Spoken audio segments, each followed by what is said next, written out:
A very good morning, students. Today is our third class on the chapter Bhakti Movement, that is Themes in Indian History, Part 2, Chapter 6. Now in this chapter, on page number 147, we can see the source 4. Here in this, Basavana has composed rituals and the real world. मतलब क्या परंपराएं थी और actual world क्या था. तो Basavana is actually complaining कि ये जो रिचुअल्स हैं उनकी वास्तविक ज़िंदगी में जो ब्राह्मण्स का एक के उस रिचुअल्स को डिस्क्राइब किया है कि एक तरफ तो वे जो मिट्टी के या स्टोन के बने स्नेक जो कि शिवलिंग के ऊपर हैं उस पे तो सभी हिंदू या ब्राह्मण्स मिल्क पोर करते हैं, दूध चढ़ाते हैं, और दूसरी तरफ अगर वो वास्तविकता में सामने आ जाता है स्नेक तो उसे मारने के लिए उठ जाते हैं. That means they want to kill the snake when they for front in reality. अगर in reality it comes in front, of course anyone will do that because life gets endangered. तो actually he is criticizing, he is a critic of that such a religion, yes, such a dominance of the, he has just criticized the dominance of Brahmanism or Brahmins to be particular. और इसी time पे जो नीले एक blue box एक और दिया इसी पेज पे कि कौन कौन से दो रिलीजन्स डेवलप हुए, रिलीजियस जो डेवलपमेंट हुए हैं इस फेज में वो क्या क्या थे. एक तो ये कि जो तमिल भक्त के रूप में जो वैष्णविज्म डेवलप हुआ था उसको जो है इंक्लूड कर लिया गया था सांस्कृतिक ट्रेडिशन में. किस रूप में? भागवत पुराण में. तो ये बहुत बड़ी जीत थी ये भक्ति मूवमेंट की कि जिन्हें संस्कृत ट्रेडिशन ने भी एक्सेप्ट कर लिया था.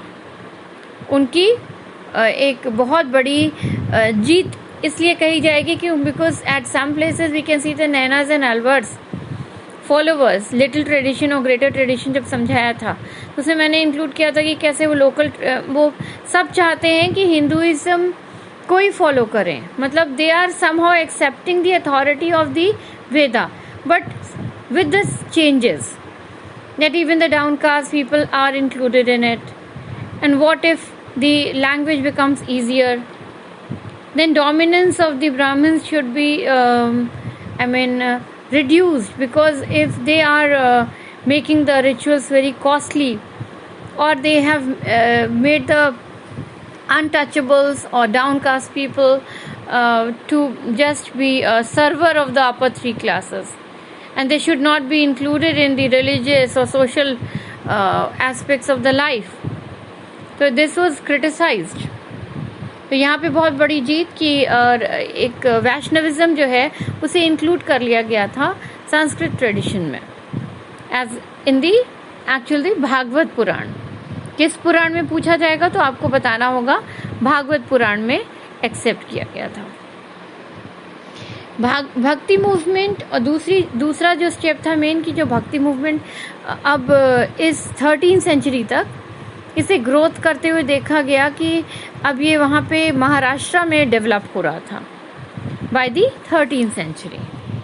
These two things have been seen right from the in between 12th and 13th century. And now we turn to page number 148, that is religious ferment in North India.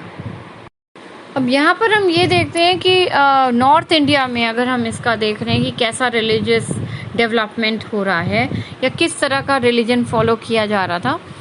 तो अगर हम north India में देखते हैं तो वहाँ पे विष्णु और Shivaji both the lords as a deities they were worshipped in temples. मतलब एज यूजुअल टेम्पल्स थे जहाँ पे इनकी पूजा की जाती थी. And definitely with the support of rulers, क्योंकि टेम्पल्स बिल्ड करवाने में एक huge amount of money spend, that is always sponsored. अब कह सकते हैं patronised. Every religion can grow when it gets patronisation by the rulers or king. Then here we see the historians, लेकिन historians को नैनार्स और अलवर्स के रूप में कोई भी डेवलपमेंट हमें नॉर्थ इंडिया में नहीं मिला है। कुछ भी ऐसा मिलता हुआ कि जिसमें अलवर और नैनार्स का जिक्र हो, ऐसा कुछ भी यहाँ पे डेवलप नहीं हुआ था। अब रीज़न इसका ये भी था बहुत बड़ा इम्पोर्टेंट, क्यों नहीं ग्रोथ हुआ अगर हम ये पूछें तो रीज़न ये था कि नॉर्थ इंडिया में राजपूत रूलर्स थे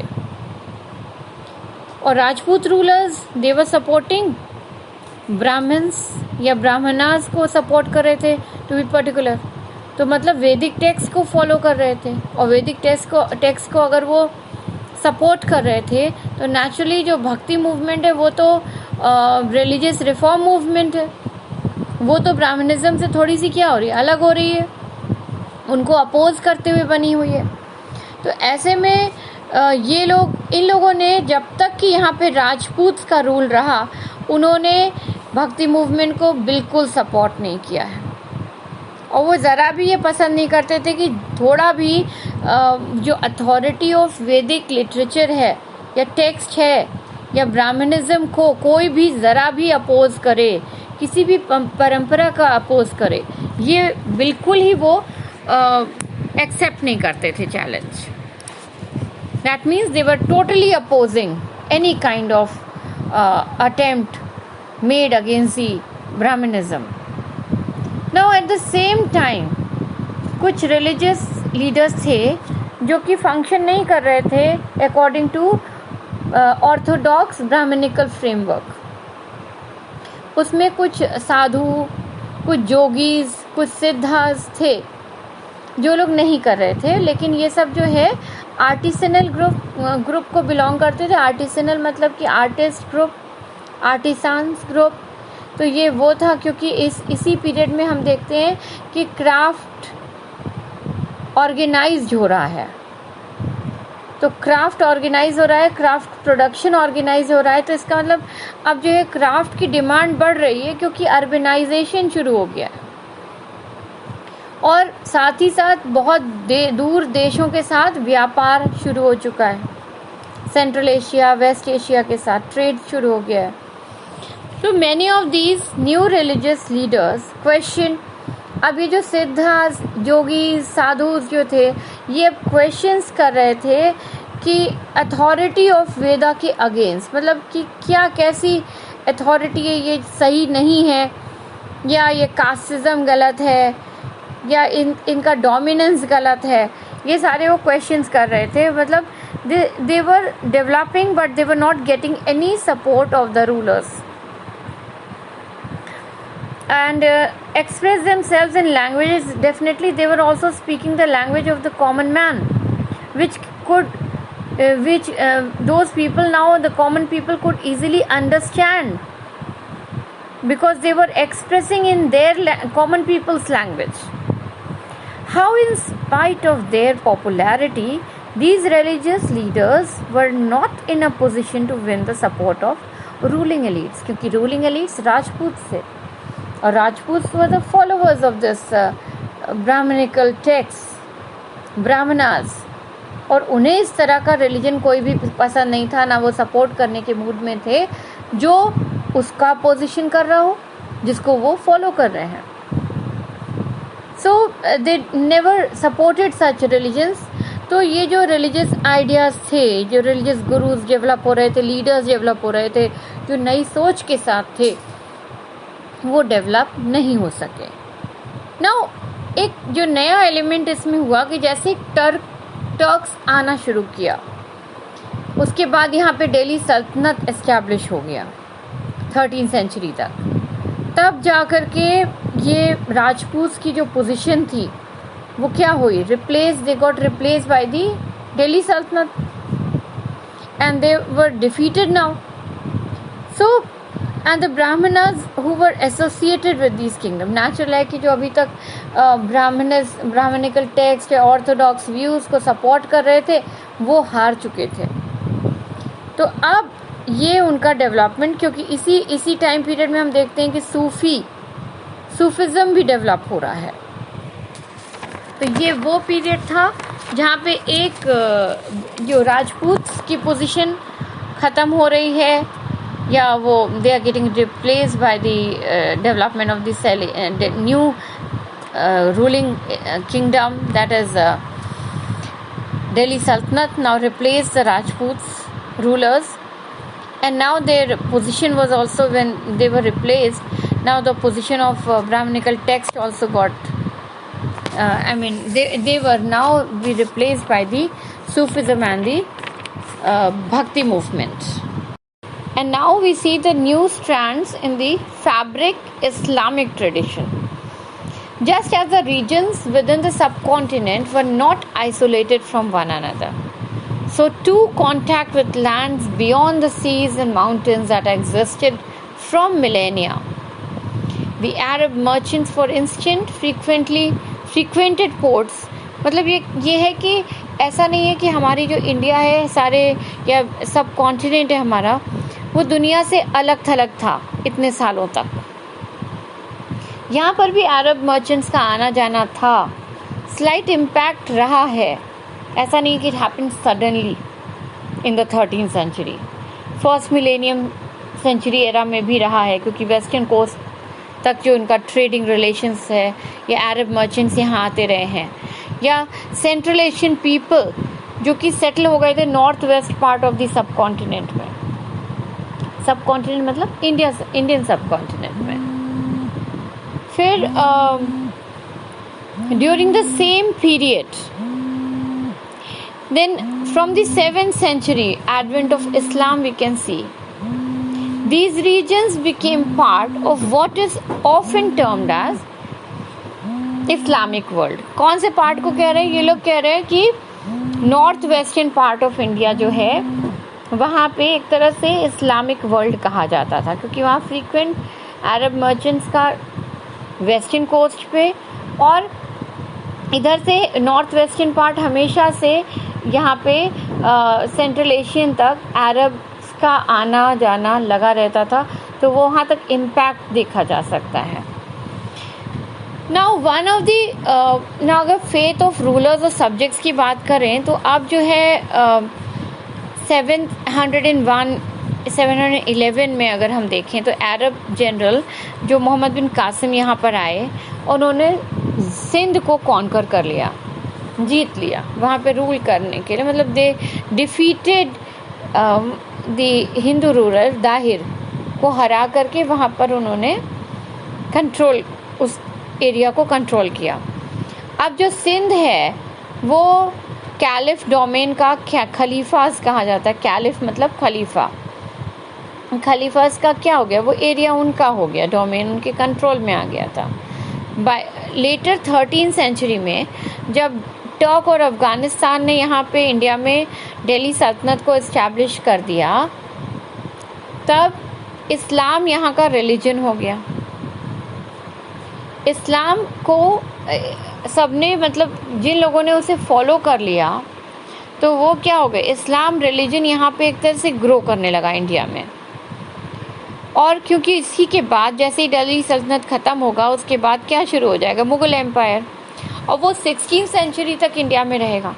तो मतलब यहाँ पे एक अच्छा खासा एक section of people now they will be converting to even the Islam. They will follow now the Islam religion also. Now this religion is also going to develop in India. Now theoretically Muslim rulers were to be guided by ulama. Ulama कहते हैं हम लोग मुस्लिम scholars को, जो scholars हैं Islamic studies के, उनको कहते हैं, जो बताते हैं सारे ट्रेडिशंस, चाहे वो रिलीजियस हो, चाहे वो जुडिशियली हो फंक्शंस या टीचिंग फंक्शंस हैं, ये सब यही लोग परफॉर्म करते हैं, उलामा. who are expected to ensure that they ruled according to the sharia. मतलब जो मुस्लिम स्कॉलर्स होते हैं, रिलीजियस स्कॉलर्स होते हैं, उलामा, उनका ये है मेन एम कि जो रूलर है वो शारिया लॉ के अकॉर्डिंग ही रूल करे, क्योंकि वो लॉ है जो मुस्लिम पूरी कम्युनिटी को गवर्न करती है. Now clearly the situation was complicated in the subcontinent where there were populations that did not subscribe to Islam. पूरी पॉपुलेशन ऑफ इंडिया तो इस्लाम को नहीं एक्सेप्ट किया था. मे बी कुछ लोग कन्वर्ट हो जाए थे, फोर्सेबल कन्वर्जन्स भी थे. कुछ ये देख करके कि जो ब्रदरहुड यहाँ ज़्यादा है या यहाँ पे ज़्यादा डिफरेंसेस नहीं है, सोशल डिफरेंसेस नहीं है, इसलिए कन्वर्ट कर गए होंगे. तो इसके अलावा भी तो इतना सेक्शन हिंदूज़ का या नॉन मुस्लिम्स का था, क्योंकि उसमें ज्यूज़ भी थे, क्रिश्चियंस भी थे. तो इन लोगों को के लिए बताया गया कि जो एक कैटेगरी थी जिम्मी. जिम्मी मतलब जिम्मेदारी से बना है ये वर्ड जिम्मी. इसका मतलब जो अरब वर्ल्ड है, जिनको प्रोटेक्ट करने का जिम्मा उठाता है, वो सब जो हैं उनमें से इंक्लूड किया जाता है ज्यूज़ को भी, क्रिश्चियंस को भी, और बाद में इन्हें हिंदूज़ में भी एक्सटेंड किया गया. मतलब इनिशियली हिंदूज़ को ये कहा गया कि फोर्सबली कि इस्लाम को कबूल लो, और जब नहीं कुछ मतलब सब लोगों ने तो कबूला नहीं, जो कुछ लोग नहीं कबूले, तो बाद में हिंदूज़ को भी इन्होंने प्रोटेक्टेड सब्जेक्ट्स में या जिम्मीज़ में इंक्लूड कर लिया. लेकिन शुरू में केवल ज्यूज़ और क्रिश्चियंस को ही जिम्मीज़ कहा जाता था. बाद में it was extended to Hindus. So this status was extended to Hindus as well, क्योंकि अगर बाहर देखें तो वहाँ ज्यूज़ और क्रिश्चियंस ही ज़्यादा थे. In India, this status was extended to Hindus as well. As you see, rulers such as Mughals came to regard themselves as emperors of not just Muslims but of all the people. क्योंकि India में Christians, Jews सब reside करते थे. सब तरह की society के लोग यहाँ पे, रिलीजन को फॉलो करते हुए लोग यहाँ पे रहते थे, रिसाइड करते थे इंडिया में. तो ये इन सभी लोगों को, मतलब इसीलिए जो मुगल्स को ये कहा गया कि हम रूलर सबके हैं, of all the people. That means केवल इस्लाम के नहीं थे, ज्यूज़ भी रहते थे, क्रिश्चियंस भी रहते थे, पारसीज भी रहते थे, और हिंदूज़ भी रहते थे. तो इसीलिए उन्होंने कहा ये सब रूलर सबके थे, केवल मुस्लिम्स के नहीं थे. In effect rulers often adopted a fairly flexible policy. मतलब अपने जो राया के साथ, सब्जेक्ट्स का मतलब ही है राया या जनता, तो उनके साथ फ्लेक्सिबल पॉलिसी फॉलो करते थे. जैसे कि एग्जाम्पल के तौर पे सेवरल रूलर्स गेव, बहुत से रूलर्स थे, उनमें से अकबर द ग्रेट तो थे ही, जो कि लैंड ग्रांट देते थे, ज़मीन देते थे कि वहाँ पे हिंदूज़ या ज्यूज़ या ज़ोरास्ट्रियंस या क्रिश्चियंस या ज्यूइश ये लोग अपने मंदिर बना सकें या चर्च बना सकें या अपना रिलीजियस बिल्डिंग्स बना सकें, अपने रिलीजन को ग्रो करने के लिए, उसको प्रीच करने के लिए, उसको अपनी रिलीजियस वाइज ग्रोथ को बढ़ाने के लिए अपनी चीज़ों को डेवलप कर सकें, अपने रिलीजियस इंस्टीट्यूशंस को डेवलप कर सकें. तो ऐसा नहीं है कि इसमें ये बताने की कोशिश की है कि मुस्लिम रूलर्स भी फ्लेक्सिबल पॉलिसी को एडॉप्ट किए इंडिया में, क्योंकि जब तक वो सबको एक्सेप्ट नहीं करेंगे वो सबके रूलर भी नहीं बन सकते थे. शारिया लॉ क्या है, यहाँ पे बॉक्स में दिया है. तो ये मुस्लिम लॉ है जो कि मुस्लिम कम्युनिटी को रूल करने के लिए, गवर्न करने के लिए किस तरीके से क्या काम करेंगे, पूरी लॉ इसमें इन लोगों के चीज़ों को, इनके नियमों को एक्सप्लेन करती है. It is based on the Quran and the Hadith traditions of the prophet, including a record of his remembered words and deeds. मतलब वो बहुत नियमों को भी इंक्लूड कर रहा है. कुरान क्या है, जिसमें प्रॉफिट के जो बोले गए स्पीचेस हैं या वर्ड्स हैं उनके बारे में लिखा गया है. और हादीस जो हैं उनके जो डीड्स हैं उनके बारे में रिकॉर्ड है. With the tradition of Islamic rule outside Arabia in areas where customs and traditions were different, qiyas means reasoning by analogy and ijma means consensus of the community. were recognized as the two other sources of legislation. Thus, the Sharia evolved from the Quran, Hadith, Qiyas and Ijma. Now this kind of thing is very important कि एक तरफ कुरान जहाँ पे profit Mohammad के जो words हैं और deeds हैं उनको एक्सप्लेन किया गया है, फिर हादीस हैं और उसके बाद इसमें है कि ये सब शारिया के पार्ट्स हैं. कियास मतलब रीजनिंग भी की जाए, सोच विचार कि ऐसा है तो क्यों है, उनके बारे में कियास में है. इजमा में है जिसमें कि सारी चीज़ें कम्युनिटी ने जो जिन चीज़ों को एक्सेप्ट किया है उसमें उसे इजमा कहा है. तो कुल मिला के आपको ये याद रहना चाहिए कि शारिया किन 4 चीज़ों से इवॉल्व हुई है. तो ये अगर विचार कि ऐसा है तो क्यों है, उनके बारे में कियास में है. इजमा में है जिसमें कि सारी चीज़ें कम्युनिटी ने जो जिन चीज़ों को एक्सेप्ट किया है उसमें उसे इजमा कहा है. तो कुल मिला के आपको ये याद रहना चाहिए कि शारिया किन 4 चीज़ों से इवॉल्व हुई है. तो ये अगर आपका एक भी ऑप्शन है मतलब चार दिए हैं और एक गलत है उसमें से कि Shariya evolve from the Shariya was evolve from the dash नहीं, then you have to just accept the wrong one. I mean wrong one you have to Shariya law जो है governing law of Muslim community वो किन 4 चीज़ों से इवॉल्व हुई है, किससे इवॉल्व हुई है. सबसे पहले कुरान, फिर हादीस, देन कियास एंड इजमा. जिसमें से अगर एक को अगर मैच करने के लिए दे देते हैं तो इस तरीके से पूछ लेंगे हादीस के आगे वो क्या है, कुरान क्या है, कियास क्या है और इजमा क्या है और एनी ऑफ देम. तो that means you have to remember this.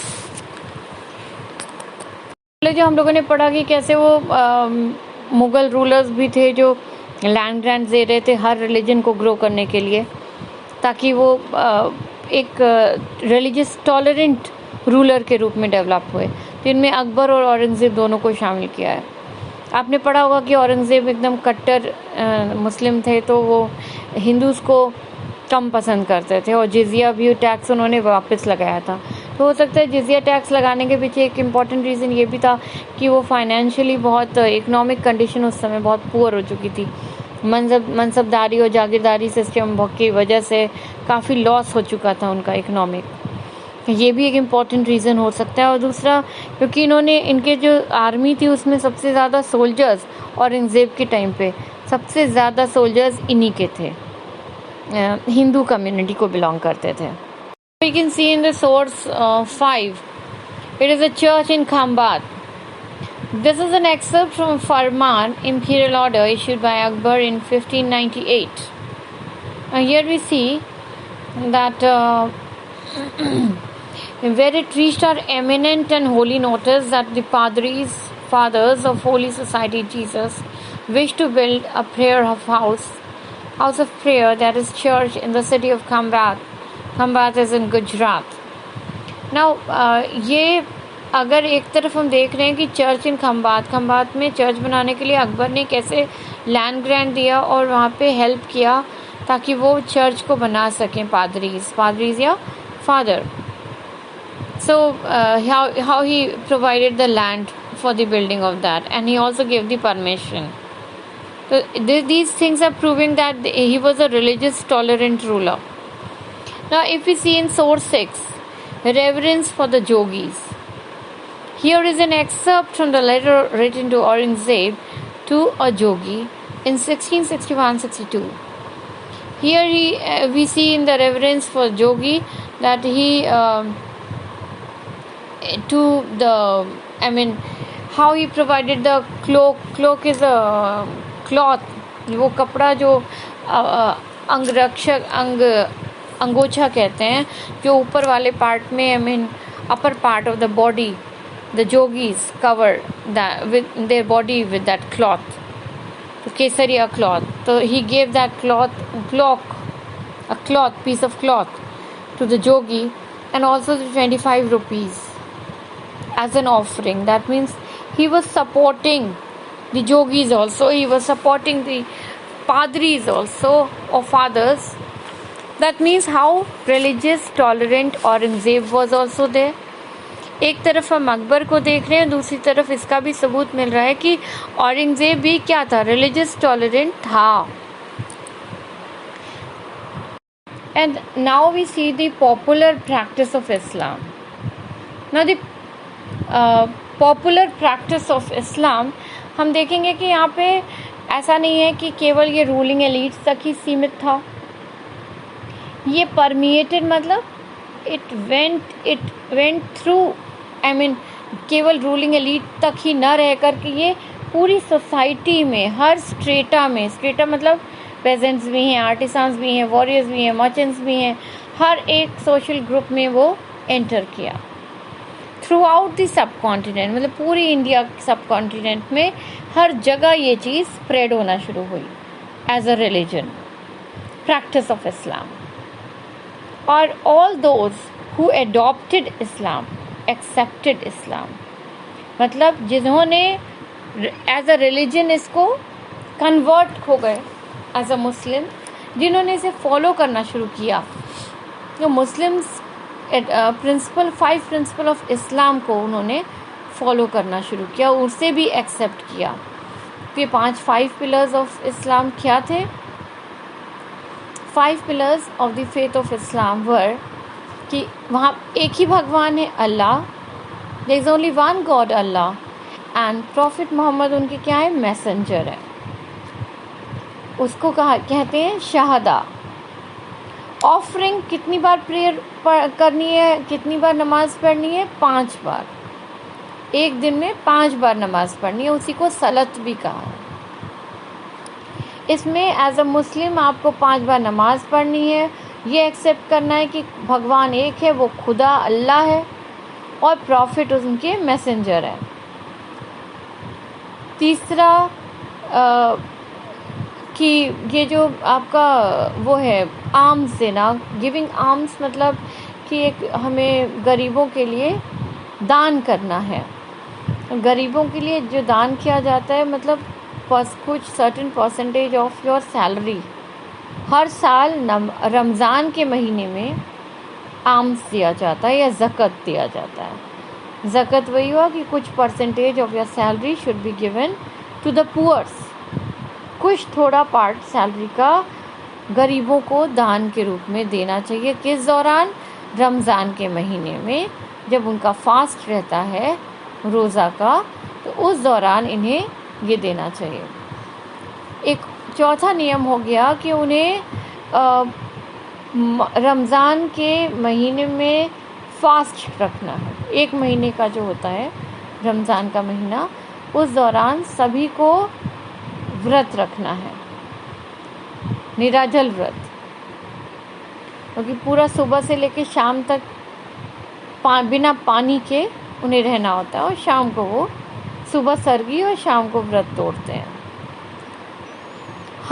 और लास्ट है 5वां नियम कि उन्हें ज़िंदगी में कम से कम एक बार मक्का में पिलग्रिमेज ही कहते हैं कि हज करने जाना है. तो ये आपका ये ज़रूरी है. तो ये 5 नियम हुए, 5 पिलर्स ऑफ इस्लाम. पहला, 1 God Allah and profit messenger. दूसरा, 5 बार ऑफरिंग नमाज, मतलब नमाज पढ़नी है पूरे दिन में 5 बार, ये दूसरा है, उसे सलत कहा.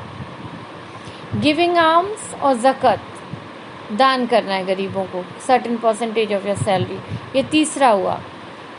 चौथा कि उन्हें ज़कत, फास्ट रखना है. चौथा हो गया आपको कि फास्ट रखना है.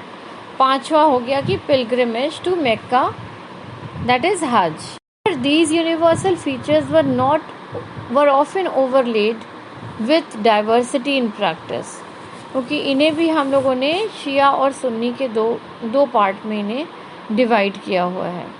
क्योंकि इनके में भी क्या था, दो पार्ट में ये लोग, ये दो सेक्ट हैं इनके, ये दो टू फॉर्म्स ऑफ मतलब two communities of Muslim exist, one is Shia and the other is सुन्नीस।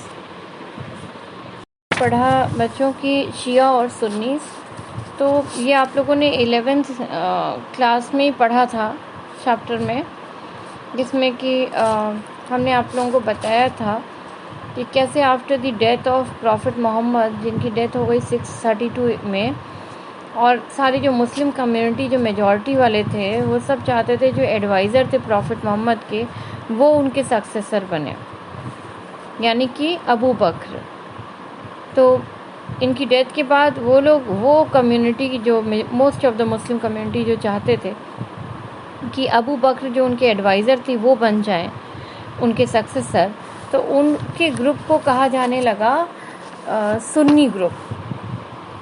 और जो लोग ये चाहते थे, ये जो सुन्नी ग्रुप था उसको खलीफा कहा जाने लगा, religious head of Muslim community.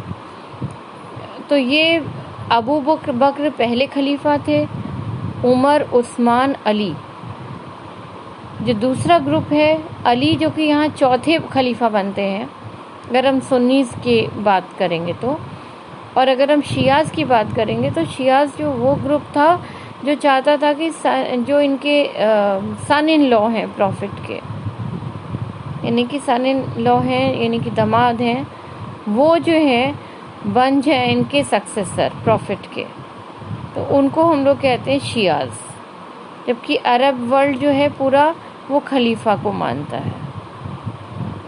और शिया का मतलब है सपोर्टर, तो शियाज़ कहलाए जिन्होंने अली को सपोर्ट किया। और वो सारे जो कि एडवाइज़र को, अबू बकर को सपोर्ट किया, जो एडवाइज़र थे प्रॉफिट मोहम्मद के, तो उनके ग्रुप को कहा गया सुन्नीज़। और जो सुन्नीज़ हैं, अगर हम उनके एडवाइज़र को हेड बनाते हैं, सक्सेसर बनाते हैं प्रॉफिट का, तो वो खलीफा कहलाए। और खलीफा 4 थे, अबू, उमर, उस्मान, अली। अली जो कि इनके सन इन लॉ हैं, उनको चौथा खलीफा माना गया है। और अगर हम शिया की बात मानते हैं तो शिया के हिसाब से अली ही एकमात्र उनके सक्सेसर थे प्रॉफिट मोहम्मद के, क्योंकि उन्होंने अबू, उमर, उस्मान को एक्सेप्ट ही नहीं किया। तो ये हो गया आपका शिया और सुन्नी ग्रुप, जिन्होंने लोकल कस्टमरी प्रैक्टिस को कन्वर्ट कर दिया फ्रॉम डिफरेंट सोशल मिलियस। इसका मतलब है कि ये कह रहे हैं कि जैसे पूरी यूनिवर्सल फीचर बता रहे हैं, यहाँ पर ये बता रहे हैं कि जैसे शिया सुन्नी, जैसे अभी हम लोगों ने पढ़ा था कि हिंदुइज्म भी अलग अलग रीजनल भी जो लोकल ट्रेडिशंस का भी असर देखने को मिलता है कि वो थोड़ा रीजनलाइज हो जाते थे। उसी तरह शिया सुन्नी भी हैं जो मुस्लिम कम्युनिटी, इस्लाम के जो टू कम्युनिटी सेक्ट्स हैं, मतलब इस्लाम यहाँ पे जैसे आया तो उसमें मुस्लिम कम्युनिटी के, जब इस्लाम यहाँ पे एज अ रिलीजन ग्रो करने लगा इंडिया में, तो यहाँ पे दो कम्युनिटीज़ थी मुस्लिम से की, वो थी शियाज़ और सुन्नीज़ की। तो यहाँ पर और भी ज़्यादा हमें वेरिएशंस देखने को मिले। अगर हम लोकल कस्टम्स अलग अलग होते हैं, अलग अलग तरीके से फॉलो किए जाते थे। अगर एग्जाम्पल के तौर पे खोजाज़ की बात करें, जो कि इस्माइलीज़ हैं, शिया के सेक्ट के हैं, जिन्होंने अली को माना था, एक्सेप्ट किया था, वो डेवलप करने लगे अलग अलग मोड बोलने के, अलग अलग आइडियाज़ भी उन्होंने निकाले कुरान से, ताकि कैसे इंडिजिनस अपने जो तरीके से लिटरेरी जेनरीज से इन्होंने अलग अलग चीज़ें बनाई। जैसे कि एक ने किया जिनान को एक्चुअली संस्कृत के ज्ञान से कंपेयर किया। जिनान मतलब संस्कृत ट्रेडिशन के हिसाब से ज्ञान मतलब नॉलेज। और बहुत सारी डिवोशनल पोएम्स थी इन लोगों की, शियाज़ की, तो उसमें इन्होंने जैसे मुल्तानी भाषा में गाई है, पंजाबी में गाई है, सिंधी में गाई है, कच्ची में गाई है, Hindi, Gujarati, so many languages में उन्होंने गाया और अलग अलग राग का भी उसमें यूज़ किया है. Elsewhere, Arab Muslim traders who settled along the Malabar coast, Kerala, adopted the local language Malayalam. इसका मतलब जो अरब मुस्लिम ट्रेडर्स जो कि मालाबार कोस्ट केरला में जाके सेटल किए, उन्होंने वहाँ के हिसाब से उनकी लैंग्वेज को भी अडॉप्ट किया और उसी भाषा में उन्होंने अपने रिलीजन को प्रोपेगेट किया. प्रोपेगेट मतलब प्रचार प्रसार किया. तो मलयालम भाषा को उन्होंने एक्सेप्ट किया. They also adopted local practices, मतलब जो कस्टम्स हैं, जो परंपराएं हैं वहाँ की, उनको भी अडॉप्ट किया. जैसे कि एंड मैट्रिलोकल रेसिडेंस, मतलब वहाँ पे मैट्रिलिनी थी, मतलब पैट्रिलिनी होती है और एक मैट्रिलिनी होती है. अगर साउथ में केरला साइड में अगर मैट्रिलिनी एडॉप्टेड थी, मैट्रिलिनी की मात्र एक होता है पिता के हिसाब से, जो पिता प्रधान होता है, परिवार का हेड माना जाता है. मैट्रिलिनी में माँ प्रधान होती है अपने घर की. तो वहाँ पे उस तरीके से उनके कस्टम्स को भी अडॉप्ट किया. अगर अपने रिलीजन को ग्रो करना था उन्होंने उनकी भाषा में किया अपने रिलीजन का प्रचार प्रसार, और वहाँ के लोकल कस्टम्स को भी फॉलो करना शुरू किया. इसका मतलब हम क्या देख रहे हैं कि कैसे वहाँ के हिसाब से रीजनलिज्म देखने को मिल रहा है रिलीजन में भी, कि वहाँ के ट्रेडिशंस को भी फॉलो करेंगे तभी क्या होगा, समाज उसको मान्यता देगा. अगर हमारे नियम अलग हैं और आप अपने तरीके से रहते हैं, हम अपने तरीके से रहते हैं, तो हमारा आपसे क्लोजनेस नहीं हो सकता, क्योंकि वैसे ही वो हिंदू फोल्ड में है और वो लोग जिस तरीके की सोसाइटी थी उनकी, उसी में रहते हुए उन्होंने अपने रिलीजन को ग्रो किया था. तो इन लोगों ने मतलब जैसे ज्ञान को वो देना, मतलब जिनान एक निकाला उन्होंने नए तरीके की अपने रिलीजन को ग्रो करने के लिए, जो कि संस्कृत से मिलता हुआ ज्ञान है, और ज्ञान का मतलब नॉलेज है. जैसे वो पंजाबी में भी गा रहे हैं, मुल्तानी में गा रहे हैं, सिंधी में गा रहे हैं, कच्छ में गा रहे हैं, गुजराती में गा रहे हैं, वैसे ही अगर साउथ में डेवलप कर रहे हैं तो मलयालम में गा रहे हैं, क्योंकि केरला में डेवलप कर रहे हैं तो वहाँ के उनके रीजनल नियमों को भी फॉलो करना शुरू कर दिया. Elsewhere Arab traders who settled, मतलब केरल कोस्ट में सेटल किए, तो वहाँ की चीज़ें, वहाँ की परंपराओं को भी फॉलो करना शुरू किया, ताकि वहाँ के लोग अपने को इस्लाम रिलीजन के करीब समझें, और जब करीब समझेंगे तभी उसको फॉलो करेंगे. The complex blend of universal faith with local traditions is perhaps best exemplified in the architectures of mosque. Some architectural features, जैसे कि आप लोग देख रहे हैं फिगर 6.9 में मॉस्क जो दिया हुआ है केरला में, वहाँ पे शिखर यूज़ किया है, जैसे मंदिरों में यूज़ किया जाता है, हिंदूज़ के आर्किटेक्चर में यूज़ किया जाता है, उन्हीं फीचर्स को फॉलो किया है. इसका मतलब जो अपना डोमिकल स्ट्रक्चर को फॉलो नहीं किया है. तो ये हमें देखने को मिल रहा है कि कैसे जो इस्लामिक रिलीजन है वो कैसे लोकल ट्रेडिशंस के साथ मिक्स हो गया और उसी तरीके से मॉस्क को बनाया गया. प्लीज़ जो मॉस्क जो बनी है, जो मस्जिदें बनी हैं, उनका ओरिएंटेशन मेक्का की तरफ, क्योंकि ये माना जाता है कि किबला जो कि माना जाता है एक डायरेक्शन, ये is a direction of the building Kaaba मतलब काबा जो बिल्डिंग है जो कि सैक्रेड मॉस्क के अंदर है, उसका जो डायरेक्शन है सऊदी अरेबिया में है ये मेक्का. और इसकी माना जाता है कि मुस्लिम्स जो हैं जब भी नमाज़ पढ़ेंगे तो उनकी तरफ मुखातिब होकर के, उनकी तरफ उस डायरेक्शन में हो कर के नमाज को पढ़ेंगे. और Muslims believe this to be sacred site. Mecca में जो काबा है वो एक सैक्रेड साइट है, इसीलिए वो मानते हैं कि सभी मस्जिदों के अंदर एक मिहराब होता है। मिहराब जो है एक वॉल है जहाँ पे प्रेयर की जाती है, एक वॉल है जहाँ पे उसे इंडिकेट करती है डायरेक्शन के बारे में ऑफ द किबला। किबला के डायरेक्शन के बारे में बताती है। किबला मतलब वही डायरेक्शन के बारे में ही बताना कि काबा का जो डायरेक्शन किस तरफ है। तो उसी डायरेक्शन में वो वॉल बनी हुई है मिहराब, जो कि उस डायरेक्शन को स्टेट करती है। इसीलिए नमाज़ पढ़ते समय वो लोग किबला की तरफ ही देखते हुए नमाज़ पढ़ते हैं, फेस उस तरफ करके पढ़ते हैं। तो direction is also very important during the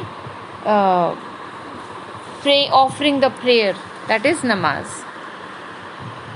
Names for communities. We often take the large term Hindu and Muslim for granted as labels for religious communities. Yet, these terms did not gain currency for a very long time. Historians, those who have studied Sanskrit texts and inscriptions dating between 8th and 14th century, points out that the term Musalman or Muslim was virtually never used. मतलब ये Hindus और Muslims ये word use नहीं किया जाता था। ये मानते हैं हिस्टोरियंस जो हैं, जिन्होंने संस्कृत टेक्स्ट को, संस्कृत के वैदिक टेक्स्ट को पढ़ा है और इंस्क्रिप्शंस को पढ़ा है, 8th सेंचुरी से लेके 14th सेंचुरी तक कहीं पर भी वर्ड मुसलमान या मुस्लिम यूज़ ही नहीं किया गया है। इंस्टेड पीपल ने, लोगों ने वहाँ के कभी कभी उन चीज़ों को आइडेंटिफाई किया in terms of religion from which they came. इसका मतलब अगर टर्किश लोग आए हैं तो उनके रिलीजन को तुरुष्का, उनको जो जिस रिलीजन को फॉलो करते हैं उनका नाम कह दिया तुरुष्का। पर मुस्लिम या मुसलमान वर्ड हमें कहीं सुनने में नहीं मिलता है। कब से कब तक? 8th सेंचुरी से लेकर के 14th सेंचुरी तक हमें इनका कोई जिक्र नहीं मिला। ताजिका पीपल थे कहाँ के? ताजिकिस्तान के। पराक्षिका, अगर पर्शिया से आए हैं तो उन्हें कहा गया है पराशिका। और कभी कभी they terms used for other peoples were applied to new migrants. मतलब कुछ ऐसी टर्म्स भी मिले हैं जो कि अभी तुरंत के आए लोग, नए लोग जो आए हैं बाहर से सेटल होने यहाँ, जैसे कि एग्जाम्पल के तौर पे टर्क्स हैं या अफगान्स हैं, उनको शाकाज भी कहा है क्योंकि वो बाहर से आए हैं, न्यू माइग्रेंट है, उन्हें शाका कहा है। या यवन कहा है ग्रीक्स को, ग्रीक्स के लिए वर्ड यवन यूज़ किया और शाकास को टर्क्स और अफगानीज के लिए शाका यूज़ किया है वर्ड।